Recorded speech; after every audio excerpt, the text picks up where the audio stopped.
Welcome to Mentoring Moments. Mentoring Moments is a sub-series of the E-commerce Edge podcast. It is composed of clips taken from Jason's one-to-one and group mentorship sessions. Hello, everybody, and welcome to another episode of the pod. We've got another exciting episode lined up for you today, and it would be my absolute pleasure to welcome Juan Camilo Meisel from Grip. Welcome, Juan. Thank you for having me, Jason. Good to be here. My pleasure. And we were talking about off air that you are in Miami. I think you said you've been there over a decade, right? And I said that last year, my wife and I, we visited Miami for the very first time. I'd never been to Miami before. Beautiful, gleaming, sparkling city. It was incredible. But what I mentioned was we live in Mexico now. And when we got off the plane and we got into our first Uber ride, I realized, okay, basically, I'm hearing just as much Spanish spoken here as I do in Mexico. So I basically just carried on speaking Spanish once I arrived. Yeah, no, absolutely. You see it. And yeah, I actually lived in Boston for about 8 years and then moved to Miami. Let's call it 3-4 years ago. And for me, Miami, it's essentially, you speak Spanish as first language. And it's the middle point between Colombia, Boston, because I love Boston and the culture up there. But Miami is just that middle point for me where, hey, you still have access to that amazing pool of people, technology. You're still in the US, but it's like a 2-hour flight for me to go back to Colombia where my parents live. So it's definitely a good mix of cultures in here. And obviously a lot of Puerto Ricans there, a lot of Colombians, Argentinians, not so many Mexicans, more Mexicans like in South Texas and in Southern California. Miami has Spanish speakers from all the kind of the four corners of the globe, from all over LATAM, end up in Miami. So it's what I discovered is it's a real melting pot of culture in Miami. It's really nice. For sure. And what you're saying is right. Not a lot of Mexicans. To my surprise, when I first came to Miami, there's actually not great Mexican food in Miami. You have much better Mexican food in Texas, South California, and those places. But in Miami, not so much. And to my surprise and surprise of people who visit as well, because they're always just looking for the good Mexican food. And I'm like, hey, not here. It's fine, but not great. You're gonna get Argentinian food. You're gonna get Brazilian food. You're gonna get, you're gonna get Colombian food, but you're not gonna get Mexican food. So don't come expecting Mexican. It's good though. It's cool. It's it's a stunning city. But man, the real estate prices in Miami are just. I was blown away. I was not prepared for it to be as expensive as it is. Miami's a very expensive place to live, isn't it? Yeah, for sure. The growth that the city has seen in the last, let's call it 5 years. It's just impressive from all corners, like anywhere you see it, from just population-wise, talent-wise, real estate-wise, accessibility-wise, like it's just from all over the place. And what in Miami is actually, you have people coming from the north, which is from the rest of the country. But then due to political instability in South America, you also have people coming from the south. So you essentially have, in the middle of Miami, you have like millions of people or thousands of people moving here, which it just drives real estate prices up, and we've seen it. And if you go down, we're like right here in downtown Miami at our offices. But if you go out here, there's 20 skyscrapers being built right now that are like higher than, I don't know, like 50, 60 floors. And it just keeps going. And then you also have Microsoft moving people here. You have Apple opening offices here. You have Citadel and Ken Griffin open offices here as well. It's just so much going on in the city that is vibrant. And Jeff Bezos obviously making a very public move to Florida. In fact, freedom is sexy, and especially during COVID and in many other ways. It's like Florida, Texas, two of the most freest states in the union where people can come, they can do business, low taxes. It's very business friendly. It's very freedom friendly. Freedom is sexy. It still is, even in America, where the land of the free and home of the brave. There's many states that aren't that free anymore, especially California, where I come from, where I was born and raised. California is not that free anymore, and people are looking for freedom, business freedom, cultural freedom. They're looking for a place where they can express themselves, be open, especially in America, where people like to own their firearms and everything else. It's like freedom is a big deal in Florida and Texas in particular. Totally. And especially being just business friendly. I think that's the key there. You have leaders of the state promoting business, like getting together with business owners, asking how they need help, like what can they do to help and make it easier here. So that's a lot of what in terms of Texas and Florida, is just businesses moving headquarters there. And just because it's just so business friendly. Yeah, absolutely. Love it. That's a beautiful segue into the fact that you've established your business there. You're the founder and CEO of Grip, headquartered right in the heart of Miami there. And you bill yourselves as empowering perishable shippers to better their business. And obviously with the weather and the heat and everything in Miami, a few things or two about needing to transport perishable and fragile goods and foods, etc. So what drew you even into this industry, into this space? Did you see a gap there? When we start thinking about e-commerce, I think there's a lot of untapped opportunity for perishable goods in the e-commerce space because people many times are terrified of having to deal with these perishable items, food items, refrigerated, frozen items, etc. They're petrified, especially in a country as big geographically as America, trying to transport refrigerated and frozen goods and other perishable items across a country that large. You're putting a lot of value of products at risk if you don't do it right. Absolutely. And that's what we saw. And that's why we started this company, is because we noticed a gap in the industry. And where that came from is I was part of the very, very early team over at ButcherBox, where we were shipping frozen meat in the mail. And we were one of the first companies to actually do that at scale. And while doing that, it was just completely apparent to me that, hey, consumer behavior has changed. People now know that they can go online, click a few buttons or whatever, and they'll get something delivered frozen or refrigerated to their doorstep. The consumer base now knows that. But the problem is that the consumer behavior changed faster than the actual ecosystem and infrastructure. So it was just not ready for that. So at ButcherBox, we were always battling with, hey, how do we increase probability of success to deliver a box of something perishable or frozen to someone's doorstep while still being profitable? We bootstrapped that company, never raised outside capital for it, scaled it from 0 to 600 mil in yearly revenues in about five to 6 years. And we just had to build and had to rethink a lot of that internally so that we were able to do that. But at the end of the day, it's, hey, if a brand has an amazing product and a brand has a beautiful marketing and just brand equity, why do you have to become a logistics company that's just not the core of what you do? Or why do you have to build the infrastructure yourself if that's just not where your dollars are better spent? So that's the gap that we saw in the industry a few years ago. And that's why I decided to essentially step down from my role along with Jimmy Cooper, who used to be head of data at ButcherBox, is now CTO at Grip. And we're essentially putting those solutions in place that we always wish we had, and that we know that companies like ButcherBox and just other new e-commerce companies that are growing pretty fast can use, because that just allows them to focus their dollars and the resources where it matters most for them, where it builds the most brand equity for them, instead of trying to just build an ecosystem that they're much better off they can just plug into. And I think that when I've worked in e-commerce for over 20 years now, and as a result of that, I have seen some of the challenges logistically for brands and companies and products that many consumers wouldn't necessarily think require either cold chain or require some sort of fragile handling capability or something like that. Things as simple as chocolate, flowers, plants of all types, nursery shipments, etc. They're outside of even food and grocery. Outside of those, there are many products that have an element of fragility to them, whether it be heat sensitive, whether it be cold sensitive, whatever it might be.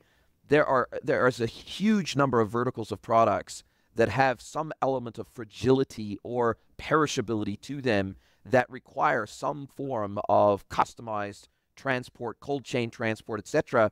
And I think that maybe even most sellers that go into fragile and perishable industries don't necessarily understand just how fragmented the supply chain is around cold chain logistics or fragile carriage logistics. It is really massively fragmented, and there isn't necessarily one carrier specialist that can cover all of the areas of, say, the United States or all of ANZ. And so it's about knitting these suppliers and delivery partners together in such a way that you can get a product, say, for example, from Miami to California, in linking that supply chain together and fragile goods handling along the way. And there's such a massive variety in the types of goods that need to be handled and in the way that they need to be handled. This is a massive logistical nightmare for many brands. Absolutely. You hit the nail on the head with that one. It's the fragmentation fragmentation of the industry, it prevents brands from just growing at the pace that they want because they don't provide the customer experience that they need to for the customers to stick with them and like their brands. And what you said is right. Brands then are forced to essentially just knit together their own logistics network and their own infrastructure. But that requires like so many resources internally. Like you can't do that with a 2, 3, 5 people team. Like you end up essentially having a 30 people supply chain team in a company that the expertise is really just producing the product and like marketing the product and branding the product. So you end up essentially like being forced to spend the resources in knitting together a fragmented industry. And the reason why I think that ended up being that way is because the concept of buying something perishable in the mail, it's relatively new. There's some companies that sure we're doing it, let's call it 10, 12 years ago, but like the concept of doing it at scale is relatively new when you compare it versus the regular e-commerce. So let's say regular e-commerce has been around for 30 years or so, maybe a little bit less, but the perishable side of that has been around for a third of that. And that's why there just hasn't been enough like time and people that come from the problem that understand it, that can put together a solution for the industry, knit it together, and then offer that for the brand so that they can then focus the resources where it matters the most for them. So that's what we saw and that's what we've seen. It's a completely fragmented industry that brands are forced to stick together themselves. And I guess that then carries forward into what you have tried to bring together through a technology layer. You've said, okay, cool, we need to bring basically modern fulfillment. Let's call it analytics, let's call it carrier aggregation, let's call it freight brokerage, let's call it, you're bringing together multiple, not just technologies, but relationships together, knitting it together all via an API layer, making the connections, creating the consignments. In all transparency, obviously, I've never worked with you before. I've never worked with you and, say, one of my merchant partners before. But as I understand it, if I read what's on the tin, so to speak, you're bringing a very modern technology layer to what is admittedly quite a legacy industry that is fragmentation. So you're trying to bring all these disparate pieces together, unify them in such a way that you're providing a singular point of contact or a singular point of reference for brands to, I guess, deliver on their brand promise to their customers. And you're effectively taking the responsibility off of the merchant's hands and saying, hey, look, let us bring our cold chain and fragile supply chain management capabilities to you and our experience to you. And instead of you having to develop an entire supply chain team inside your business to manage this, just effectively outsource this very complex piece of work to us. And we're gonna deliver you everything you need in with a nice bow wrapped around it. That's right. And the key there, it's also how do you make that dynamic? Because as you were saying before, if you deal with one product versus another product, yes, that's different. You need different solutions in place. But even for that one product, it also changes in terms of the solution based on where it's going, where it's coming from, temperatures outside of outside temperatures through the journey of the box. Time of the year, all that sort of stuff, right? Totally. What is the end customer saying in terms of how they're getting that box? So even, yes, there's one layer, which is, hey, different products have to be treated different ways, but that same product, depending on what's going on in the supply chain and the network today, also needs to be treated differently. So that's where the technology layer that comes on top and makes these decisions dynamically adds also a lot of value. So it's twofold, right? It's, hey, let's take this fragmented industry and with our know-how, technology, relationships, let's stick it together. So that's one piece. And then, hey, with the technology and all the data that we have, how can we then, other than sticking it together, also make it dynamic so that these brands can adjust on the fly based on what's going on in real life versus what an Excel spreadsheet might say. And I guess the other challenge is volumes, right? So in some cases, obviously, if you're an e-commerce retailer, you might be selling one item or one meat box, for example, door to door from a warehouse all the way to the end consumer from one side of the country to the other. But then you might be also working with a wholesale distributor who's moving LTL lots, cartons, pallets, containers as well. And so you're not just dealing with say, for example, a courier supply chain, you're dealing in many instances with bulk supply chain and bulk carriers as well. And in my experience, and I don't know if this is true in cold chain in particular, but in my experience, at least in ANZ, bulk carriers oftentimes have the worst legacy technology of any of the carriers, because oftentimes they're local and regional carriers. They're mom and pop businesses. Maybe they have 2, 3, 4, 5 bulk carriage vehicles, trucks, whatever it might be, but they aren't necessarily super tech savvy. And so oftentimes they're still dealing with spreadsheet-based consignments as opposed to having any kind of a web interface or APIs or anything like that. So dealing with bulk carriage in particular is an absolute nightmare when you're trying to add a technology layer to it, because they don't necessarily have the API endpoints for you to even connect to.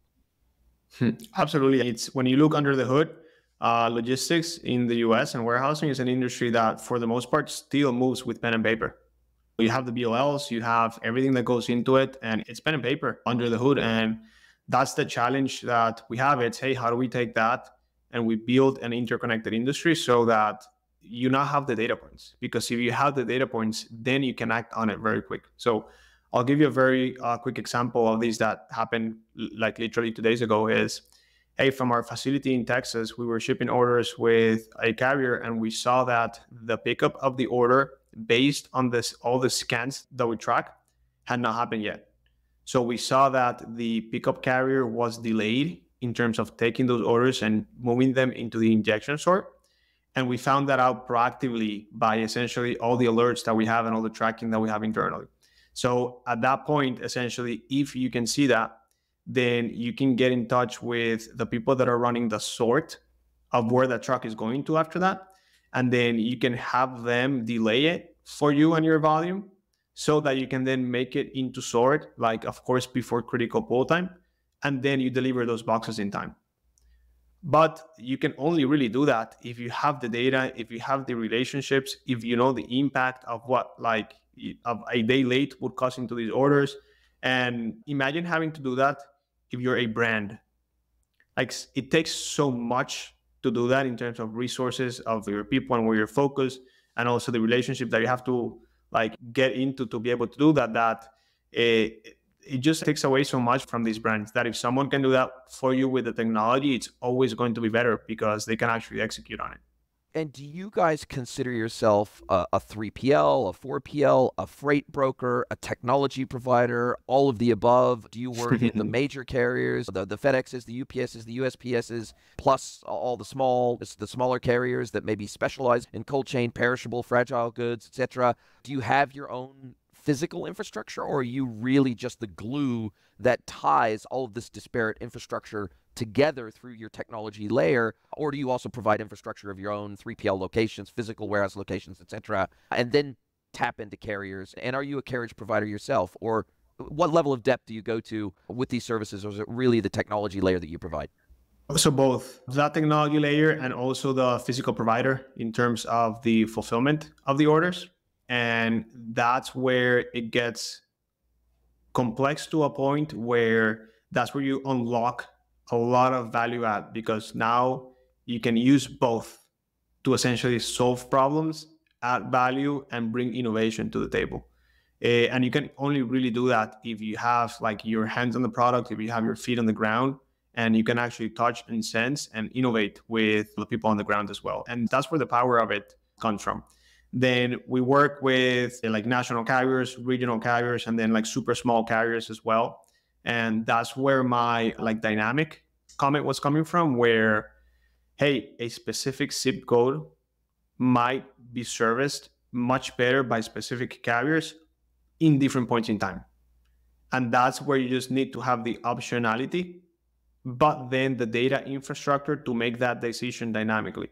So that's where having the data and the technology layer tied to the physical world, it becomes very important and adds much more value, because then you can make those decisions dynamically and you can move very fast to always find the best option for that box.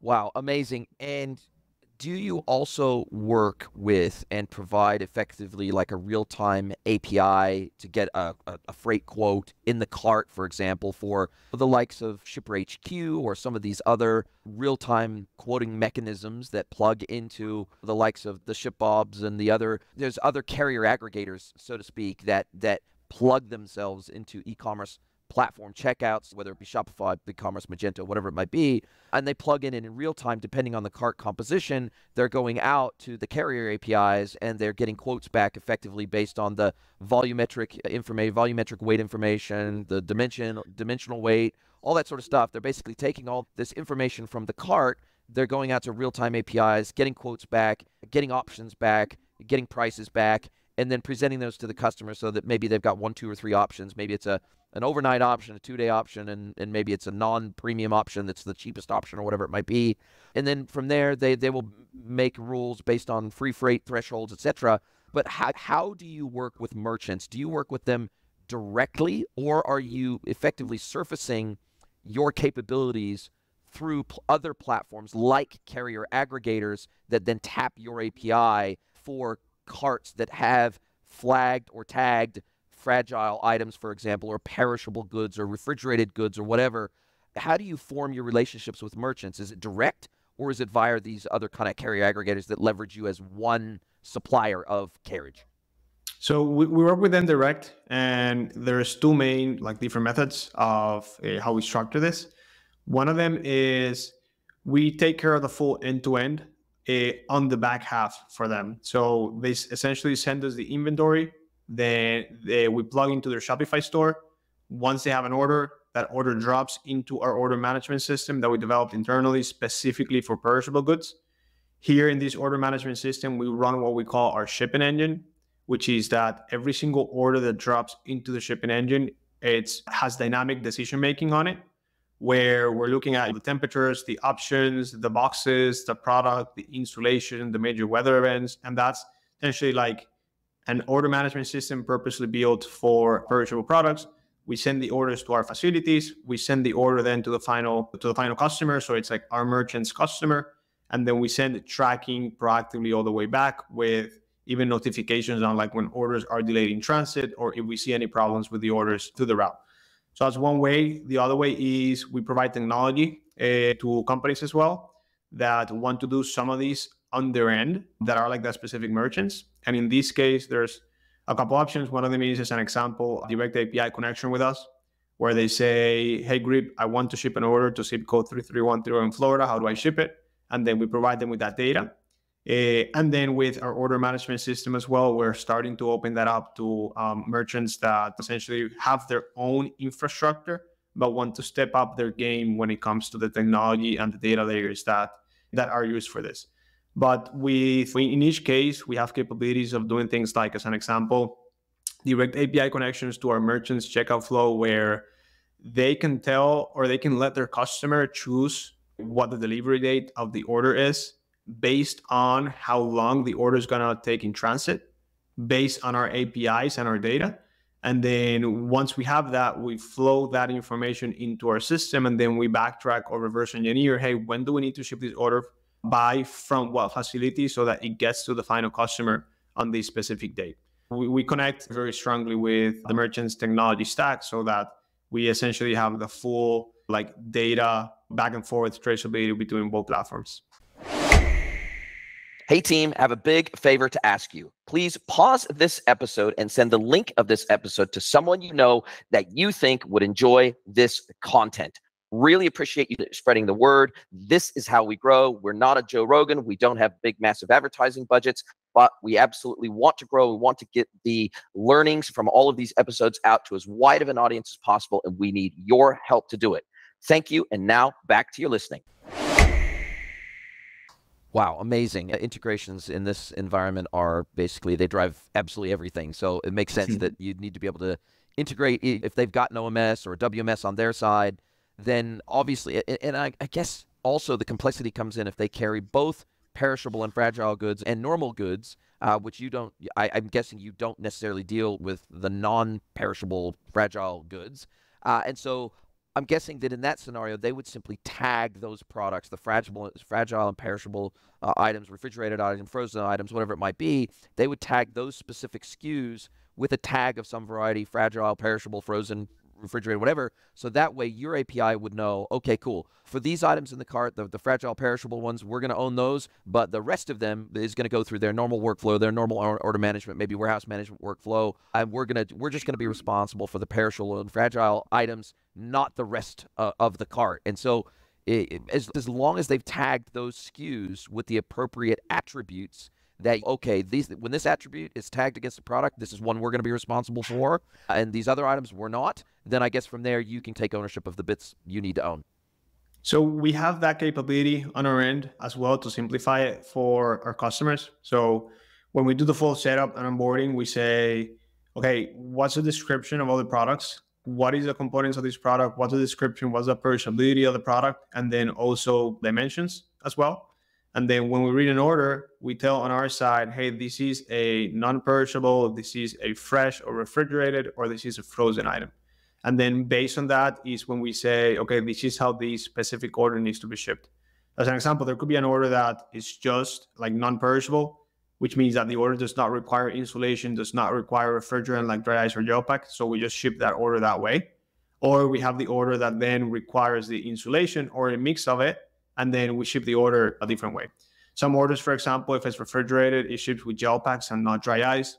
Orders, if it's frozen, ships with dry ice. So we capture all these components of the different SKUs and items that the customers have, add them to our platform, and then that helps make a decision in the fly as well. It also includes as an example, hey, what box are we using for this? What size box are we using for this based on the volume of the product?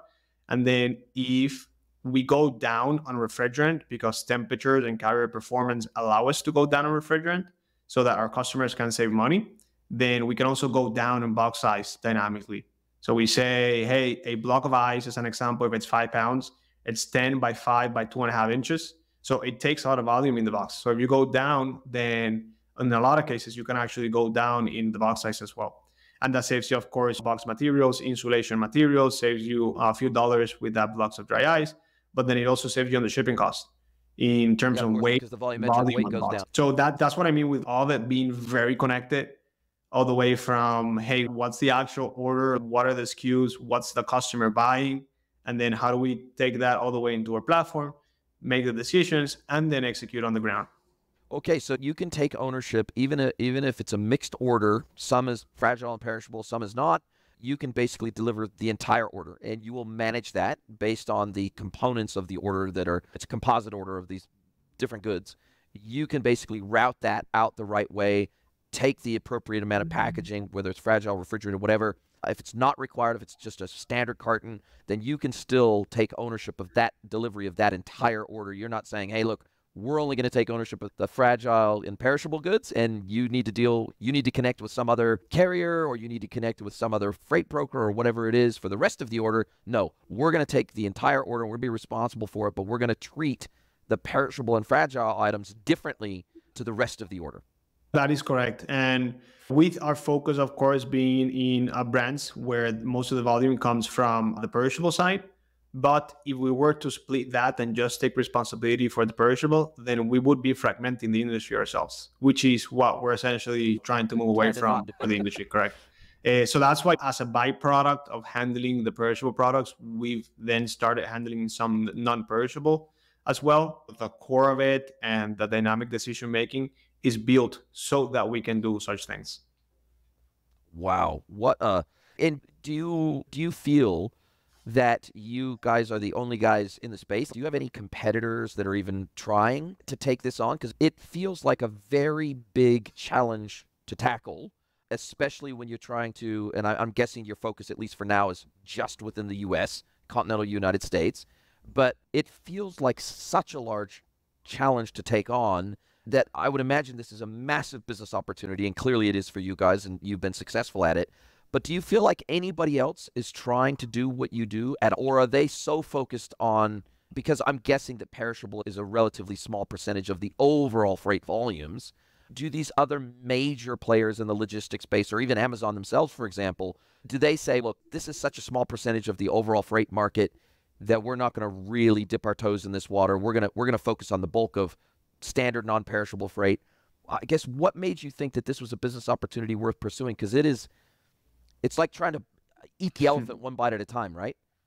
Yeah, you're right. It's hard. It's one of the hardest problems out there with logistics and within the direct to consumer industry. I don't really think that you can solve these unless you come from the problem, just because of how many variables there are and like how you really need to be on the brand's shoes to actually provide a solution that is of value and it's better for them versus trying to handle or build any of these inside. So that's why I think that we bring this unique perspective to the industry where me and Jimmy come from the problem, like from one of the most successful brands from the problem and the industry. And that's what I think has just allowed us to think like through the customer lens. Think through, hey, like what did we wish we had? And even at this point, what do $1 billion brands still don't have just because they're not like just solely focused on this. So that's what has allowed us to, I think, build what we built and add the value that we've added to the industry. Historically, in terms of who's doing similar work, it's usually facilities or warehouses that have been doing pallet in, pallet out, that they moved into the e-commerce pick and pack, which do great work. They have amazing real estate and are great people to work with for sure, but they are usually lacking that technology layer that just sticks both together. And so do you consider yourself a tech company, a logistics provider? Obviously, you're an amalgamation of all of the above, but do you consider yourself a technology company first and then a logistics provider second? How do you think of yourselves, or how do you classify yourselves? Essentially both. We started technology first. The first product that we actually launched was our shipping engine. That was the API connection. Then we always knew and had in the roadmap that for this to be very successful and add a lot of value, we had to do both under the same roof, because we're taking a fragmented industry and sticking it together with technology. But we started with the shipping engine first, just technology. And then our same customers came back to us and said, hey, Grip, this is awesome. Technology is great, but I want you to also do the fulfillment and the shipping for me. Because I actually think that if you handle these the way that you're handling the technology, then this is going to be much more successful than me trying to stick it together myself. So it was always in the roadmap, but our customers essentially pushed us into it very fast. And we stay very close to the customers. They are the ones who drive our innovation. A lot of it, of course, is, as I was saying before, because we come from the customer and that point of view, we know what to build and we take leaps of faith into what we're building as well. But our customers are also pushing us very hard and saying, Grip, if you do X and Y, this will also add value for me. Then we analyze the request and what they're asking for and how much value they would add. We bring our input into how we've seen this problem across multiple customers, and then we build that as well. Wow. Yeah, I guess listening to your customers, it's a land and expand approach, right? You listen to your customers, they create demand organically. You've created demand organically for yourself through the technology layer, and then you've just continued to stack on additional services over time. Sounds like it's a smart way to grow when the demand is already there, as opposed to trying to go out and create the demand. So that's amazing. And how do you guys make your money? Presumably, because you don't provide necessarily all of the infrastructure, so you don't necessarily do all of the middle mile and all of the last mile. You have some partners that do certain pieces that you hand parcels off to, etc. So I'm guessing you're like a freight broker in that sense, that you're clipping the ticket along the way for any services that you extend into your customer base. But you're also a SaaS platform in the way that you provide the technology layer as well and the API endpoints. How do you guys charge merchants for your services, and how do you make your money? Or is it simply purely on the markup when somebody hits your API and says, hey, we want to ship this item from here to here, and you say, okay, here's all of our internal costs to make this happen end to end. We're just going to add a margin to it in the API response, and we're going to say that's basically going to cover all of the costs. When we make you a quote, that covers all of our costs. So both of it, we make money on the technology, so the API and the services that we provide there, but then we also make money with the fulfillment services that we provide on the ground. And that's just very similar to storage, warehousing, fulfillment services. But then when you add the technology layer on that, then we also have specific technology customers, but then with all the other services that we provide from the technology, then there's also some money to be made there to keep up with the infrastructure and the data. So essentially, when someone works with us, they stop using all that middle layer, all those like 5, 6 different softwares that they were using before, and they put all that together into just our software, which is usually much more economically for them to do so because it's less software and bills that they have to keep up with. And then, of course, we have a fee for the technology that goes with that. It makes complete sense. And so presumably do you have like apps for Shopify and Big, et cetera, that make it easy to plug in your services to those platforms? Or is it usually some sort of custom integration to get you up and running with these merchants? The integration itself, it's very simple. It's just through the API, which is the API key and the API or like the website link or however that works. And then, but what takes more time for us is understanding the product, like actually onboarding the customer. Just, hey, what are you shipping? Where are you shipping it to? How are you shipping it right now? What is your customer saying? Let's do some testing with your product and the boxes. That's what actually takes time. And that's also usually very eye-opening for our customers as well, where we run simulations for them. We take their data and we say, hey, this is where we're going to get you in the next 3, 6, 12 months with your logistics network and your volumes. And that's usually like very eye-opening for them because they usually haven't seen that level of like data in the industry before or like analytics in the industry before. But that's what takes the most time, not necessarily the technology integration, which yes, takes some time to get integrated and ingest the data, but more so on the second half of that, which is the rest of the onboarding process. And do you find that oftentimes when merchants start working with you for the first time, that maybe they, for example, let's say they're on the West Coast, let's say they're based in California or something like that, and maybe they, when they first started their business until they find you, they said, okay, we will only service the West Coast. Maybe we'll service California, Oregon, Washington, I don't know, maybe Nevada, Utah, whatever. We're going to service maybe only that kind of western half of the United States because we just don't have the capability to get into the Midwest, East Coast, etc., because of the fact that we've had to build effectively all of these relationships and these connections manually to be able to service this market. But then all of a sudden, just by working with you, you've opened up new regions, new opportunities to where you kind of unshackle them in a way to be able to expand their business maybe in ways that they just would not be able to do any other way. Or is that like a common scenario that you encounter with merchants that you work with? Happens very often, and it's usually one of two scenarios. One of them is, hey, they have the facilities or the like fulfillment providers in the wrong spots, and that happens more often than not because there's some regions of the country that they look very good on a map, but when you actually look at the data of where the orders are going and the logistics distribution, they stop looking that attractive. And that means that we essentially because how we started the fulfillment business, which is, hey, let's look at our current customers' data, see where their orders are going. And then also from our experience at ButcherBox, we set up facilities in like literally the most strategic spots that you can have around the country for direct to consumer perishable products. So we essentially have customers that, hey, they may not be hitting California one day in transit. And at scale, you're going to have from 15 to 20% of your customers like located in that region of the country. So you can actually like get to them in one day in transit.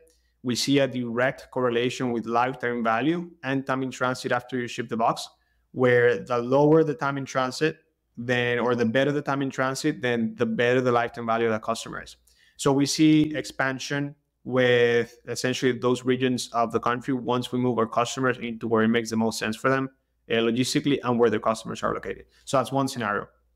The second scenario is there might be a customer that is doing, let's call it $5,000-$10,000 a month, and all is being shipped from one location. Why? Because that's how they started. One, just shipping from one location, and also moving inventory around can be expensive when you're just getting started. You might not have the capital, or you might not have the capabilities of keeping up with inventory in different locations. And then there's very few providers in the country that can actually put you in different locations of the country with the same company. So then what that means is that if you want to, let's say you're in the Northeast or you're like in the Chicago market and then you want to go to California, more often than not, you actually have to look for another company. And then you have to keep up with another relationship and you have to pick up with new agreements, which it also brings up the complexity of what the brand can handle as well. So we also see the scenario where they're shipping from just one site, and let's say they're getting to 15 or 20% of the country in one day time in transit. Then we essentially expand them to our other facilities, and we bring that up all the way to 60% of the country in one day in transit. So with where we are right now, we get to 60% of the population in one day, and then the rest, the 40% in 2 days. So 24 hours and 48 hours. That's phenomenal. I guess the upside of working with you is that because you are aggregating demand across so many merchants and you're bringing that together. So when we're talking like, for example, LTL loads, we're now, because instead of you relying on the demand from only one merchant to be able to expand your operations because you're aggregating demand, now all of a sudden it brings down the unit cost for all the merchants in your network because effectively you're bringing that together. You're sharing the loads across multiple merchants and multiple product types, as opposed to one merchant needing to be responsible for creating a network that is economically viable. You're making the network economically viable by aggregating all of this unique product-specific demand together in one place. Absolutely. It's making these brands operate like billion-dollar brands just by connecting to us. The simplest example to this is direct injects that we do across the logistics network to the carrier sorting hubs, where we do zone skipping. And to do that, you really need to have a high volume in your network so that you can actually fill up those trucks. And then you get appointments with the different carriers across the country so that you can get faster across the country, and then you can have a lower shipping cost as well. But you can only really do that if you have the volume. If you don't have the volume, you quite simply cannot do it because you end up just paying so much more for that truck instead of using all the volume to essentially inject the volume and get faster across the country. And that's a big key differentiator of how we can get to the country, to 60% of the population of the country in one day in transit. Wow. And is there anything that your customers are asking you to do that you don't yet do today? Or is there anything else as you look out across this industry? Is there any functionality or capability or facilities or anything like that you say, okay, over the next 12, 18, 24 months, these are some of the additional things we would like to do that we don't yet do today? What's high on your priority list to add and expand to your business? Something that excites me a lot is how can we show more data to our customers around their customer lifetime value and how the logistics decisions that they're making impact that customer lifetime value. Essentially, like tying and closing the loop between the logistics and how much revenue and profit they're getting from their customer. That's something that I'm very excited about, and you can only really do that if you have it under the same roof, because you need all the logistics data and decision making to be able to display this. So that's just something that I think it would be very powerful, so that our customers can understand, hey, where can I spend money, or where should I be spending money to acquire customers based on how profitable every single one of these customers is for me. So that would essentially can feed data into what they're doing on the customer acquisition side, so that they can focus where it matters the most for their company in terms of acquiring customers. Wow. Amazing. Amazing. And if people want to get a hold of you and they want to have a chat about your technology, your capability, your infrastructure, I'll drop a link, obviously, to your LinkedIn profile and to your website, the Grip website, in the show notes. But other than that, if people want to have a conversation and open up a dialogue with you around this, what's the best way to get a hold of you and have this chat? LinkedIn and the website, for sure. Email me or send me a note on LinkedIn. That will definitely work. I love looking at companies. I love looking at how they operate. I love looking at their logistics and what they're doing right now. I love even just giving them anecdotal information about how they could possibly improve it, just for the sake of helping them out. But it brings me joy just to look under the roof and the different products, different companies, and just see what they're doing and work closely with the founders as well. Amazing. Amazing. It's been a great chat, man. You are working in an area that I am definitely not an expert in, and that's one of the reasons I absolutely love doing this podcast. I get to speak to experts in their field, in their niche, and I always get such an incredible education out of these conversations. So I appreciate you spending time with me today. And now as we come down to the end of our time together, man, and in nearly an hour, it's just flown by. This is where I get to flip the script. I get to hand the microphone over to my guest. I get to let them ask me one question, any question they like. It can be personal or professional. So, Juan Camilo Meisel from Grip, what is your question for me today? First off, I appreciate you having me here. And I do think that a good amount about the industry just because of the questions that you're asking and your experience of being for so long in the industry and dealing with companies as well. So I guess my one question to you is, if you look 10 years into the future, what is the product that it's going to be bought online, e-commerce, that it's not big right now. So what's that like product category that it's going to exponentially grow over the next 10 years? Man, that is such an awesome question. That is a really challenging one. And as someone who tries to buy like everything online, I'm not a physical, like sometimes I'm forced to do physical shopping, but if I could buy literally everything in my life online, I would. And I'm doing a lot more of that now in Mexico than I ever have before, especially with Amazon Mexico and being able to get stuff to you very quickly here. Oh man, what do you think will be bought online in 10 years' time that is not bought online today? Think that really big ticket items that are not commonly and routinely purchased online today, I think I think that's going to become the norm for those items. And I'll give you one example.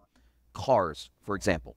I know Tesla does their online selling and all that sort of stuff, and they're breaking new ground in that area, but even they have capitulated and they're starting to set up showrooms. But I truly believe that the last vestige or barrier to buying online is those really high ticket items, luxury goods, very high ticket items. And yes, some of the luxury houses, obviously the Chanels of the world, etc., these house of brands, these very luxury brands, they're already selling $10,000 handbags online. But I'm talking like really large, very considered purchases. I think even houses, I think there's a lot of things that you don't traditionally even think of going online to look for those goods, that within the next decade, that the barriers to being able to buy those online and being able to do everything, including the documentation piece, the authorization piece, being able to do all that end-to-end, 100% online, sight unseen, I think that's going to become the norm. And I think that people, especially the millennials and younger generations, I think it's going to be so normal for them to shop online that even big ticket items that you and I today think, oh, why would I buy that online? Of course I'm not going to buy that online. I'm not going to buy a house online. I'm not going to, execute a transaction worth $500,000 online. I think that will become the norm. I think that will become very normalized within the next decade, to where the virtualized version of that shopping experience will become so good, particularly with AI and VR. And I think obviously AR and VR had a very false start, and Web3 had a very false start, and the implosion of FTX kind of put paid to a lot of Web3 stuff. But I think we're going to see a resurgence of that. And I think we're going to see a resurgence of the blockchain being used to record very large scale transactions, being able to record identities on the blockchain and all of our identity documents on the blockchain, where we have control over where that gets shared for authorization of purchases, etc. I think all that infrastructure is slowly starting to come together now, and AI is going to be the overriding technology that ties all of this together and makes it possible. So yeah, that would be, if I had to look 10 years into the future, it would be very large scale transactions that today we don't even remotely consider doing online. That's my sense. Good one. And yeah, I agree, because right now it's essentially a data problem, because it's a decision-making issue. And to make faster decisions and more educated decisions, you just need to have the data to be able to very securely make that decision of purchasing that. As an example, when you go to a house, hey, you want to see the surroundings of the neighborhood, as an example. You want to see how traffic moves through your house. You want to see if you have a school next door that is not going to allow you to leave your house timely, in the mornings, because kids are going into the school. But if you have the data and that information before making the decision, then that's just going to make the decision much faster and much more informed for you. So I think if you put that together, which is where the world is going with AI and the access to information, then that's going to allow people to make these big ticket purchases online. Completely agree. Couldn't agree more. Listen, this has been a fantastic conversation. I've really enjoyed it, and I can't to speak to you again, Juan. And look, I wish you all the best with your business. You're doing some really cool stuff. So kudos to you for taking on a very large problem, very complex problem, and hitting it head on and building it into a very successful business. So congratulations, and can't wait to speak to you again soon. If you'd like to get mentored by Jason for free, head over to greenwoodconsulting.net, scroll to the bottom of the page, and click Get Mentored by Jason.